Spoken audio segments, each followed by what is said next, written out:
What to expect with the next Nephilim return to Earth. By Alan Lee Whiteman, August 2025. I present here some possible outcomes of the next Nephilim return to Earth and what they will likely enforce. Their primary focus will be to regain access and control over their earlier areas of operations, the most important being access to what used to be a vertical shaft on Atlantis down into the Earth in the direction of earlier habitat construction efforts. Those habitat areas were in place for many thousands of years prior to the Atlantis destruction events some 7,500 years ago. Having regained access and control, they can start moving segments of their population into the habitat areas. They will be needing staging areas to the east and west of the primary access shaft, meaning land areas on the coasts of Egypt and Saudi Arabia, several places between present-day, Halaib up to Klen, and Jeddah up to Al-Nabab. Part of the control aspect of this involves keeping nosy humans out of the way. Consequently, there will be massive population dislocations, removals, or exterminations, whatever works out best for them at the time. In a future article along this line of exposition, I will get into a variety of means by which the human exclusion zone could be enforced. One technique could be to poison the area sufficient so that humans would find living there untenable. The other might be to release an inferno-like retrovirus that prevents any further human births. While I am not a nautical construction engineer, I suspect an aspect of regaining access to the earlier habitat areas will involve installation of a wide-diameter cylinder well anchored into the bed of the Red Sea, perhaps with some earthworks to stabilize the shaft at the bottom and some kind of floating platform at sea level. There will have to be some earth excavation works to extend the cylinder area into the earth so as to connect the cylinder with a shut-off module around the access shaft. Relocated earth from the seabed will be dumped down around the outside of the access cylinder. These are complicated activities, but before any of that can take place, the Nephilim will have to physically get here and set up shop out in space or in very high Earth orbit. The Nephilim will arrive in about 2050 on a moon of their travel planet that can be navigated through space. A first-level overview of their arrival position options. Residency, Sun-Earth LaGrange points versus Earth orbit, details to follow. Moon takes up L4 residency, L4 is my bet. Moon takes up L5 residency, likely as good as L4. Moon takes up L1 residency, gives them earlier access to solar heat. Moon takes up an Earth orbit, a sign of drastic desperation. Orientation towards getting existing humanity excluded from the area. One total annihilation of Earth humanity being extreme and rather unlikely. 2 partial annihilation of humanity, a reasonable uplift orientation. 3 minimal annihilation of humanity, 1,000-mile radius Red Sea human exclusion zone. 4 selected displacement of humanity 500-mile radius exclusion zone. 5 a cooperative presence, 40-mile radius exclusion zone. The Nephilim are a technologically advanced race of very smart and ruthless aliens. While humans and the Nephilim share some common genetics, they view us as being on the order of range animals and hardly as equals. They are quite capable of reducing humanity by physical and catastrophic force, but I suspect that they will opt to use a more subtle mechanism. The Dan Brown Inferno way of reducing the presence of humanity.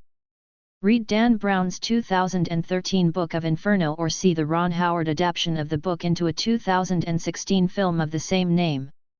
The salient issue in the story as pertains to this prophecy takes place in the last chapter of the story. An industrialist releases a retrovirus contained in a sack of biological content in an underground reservoir near the Hagia Sophia in Istanbul. The retrovirus invades the biology of all humans around Earth, working towards reducing, if not eliminating, conception in women. The virus is not about killing people. It is about preventing future births. The Nephilim can set up shop in their area of interest, release such a virus, and just wait out the dying off of humans.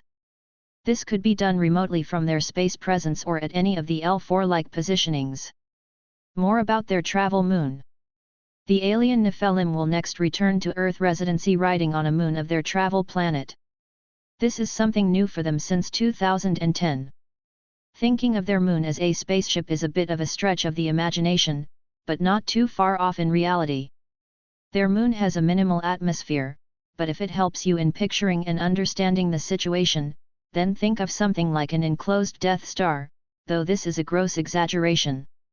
Their moon is similar to our Earth moon in size and mass, but in significant difference has a centered interior massive crystal of some 40 miles in cross-section, not quite a sphere but close enough to be thought of as one, more like a lumpy blob but still spherically shaped. The crystal has a control room more like a modern-day naval CIC, Combat Information Center, than a navigation bridge. From a religious perspective, the crystal is their Holy of Holies equivalent, having more of a religious sense and presence than a place of military importance. The crystal can engage with some combination of dark matter and lambda, carrying the mass of the moon through space in any arbitrary direction as if the moon was being sailed on the oceans of interstellar or solar system space. While the moon can be navigated, its mass is still subject to the limiting effects of inertia, momentum, and gravity. The Nephilim will bring a significant percentage of their total population closer to Earth than they have ever been able to since their first arrival. As stated in other of my writings, their intent is to migrate their entire population to Earth for permanent residence, and to continue their understanding of their specific uplift obligation.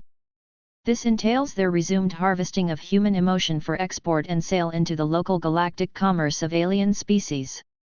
They have several choices of where they can guide or navigate their moon with respect to Earth proximity. Given that the moon is large, they cannot land it on Earth directly, but they can navigate it to one of the Sun-Earth LaGrange points. From there they can use their existing spacecraft for local travel. I project L4 for reasons explained elsewhere in my writings, but L1 or L5 is equally attractive. A more drastic navigational placement is in direct Earth orbit, with or without the gravitational cooperation of our existing moon. Their choosing an Earth orbit is more extreme in nature than L1, L4, or L5 and is an indication of desperation on their part.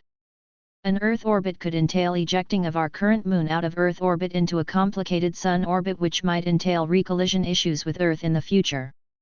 However, a gravitationally cooperative Earth orbit with our existing moon would likely have grave environmental consequences for all of humanity on Earth, well, really all land-based humans and animals and most sea creatures. A second moon in Earth orbit would likely entail a complete realignment of all tidal systems, massive high and low tides that would result in physical destruction of all coastal areas, making residency and commercial use of those areas impossible. Massive high tides would destroy all homes, buildings, commercial and military installations, leading to death and permanent displacement all over the globe. Depending on topography, the destruction effects could reach inland easily 10 to 20 miles from a shoreline into the interior of every continent. What to do with the existing Earth humanity? Annihilation or cooperation? The Nephilim have an uplift obligation with respect to their stellar masters. They were tasked with encouraging conflict within human population groups and harvesting the emotional energy arising from that conflict. Elements of this effort have been present below ground in selected areas around Earth for over 8,000 years. The remaining infrastructure for that effort will likely be refurbished or re-implemented, but continuing the work is still on their uplift task list. This might, hopefully, change as their stellar masters get around to alleviating the Nephilim of this task work, or the galactic market for the harvested product dissipates. Keep in mind that their return and population migration effort is still centered on their earlier possessions in and around where Atlantis was located in the Red Sea, largely the bulge area 22 degrees north of the equator. I project that they will demand exclusive access to that area upon arrival, and that any failure in gaining such access will result in an enforced exclusion zone. How wide or large that no human's zone will be is still in question. Will the zone be something like 40 miles, 500 miles, 1,000 miles, or even 1,200 miles? This is very hard to tell. Stay tuned for further updates.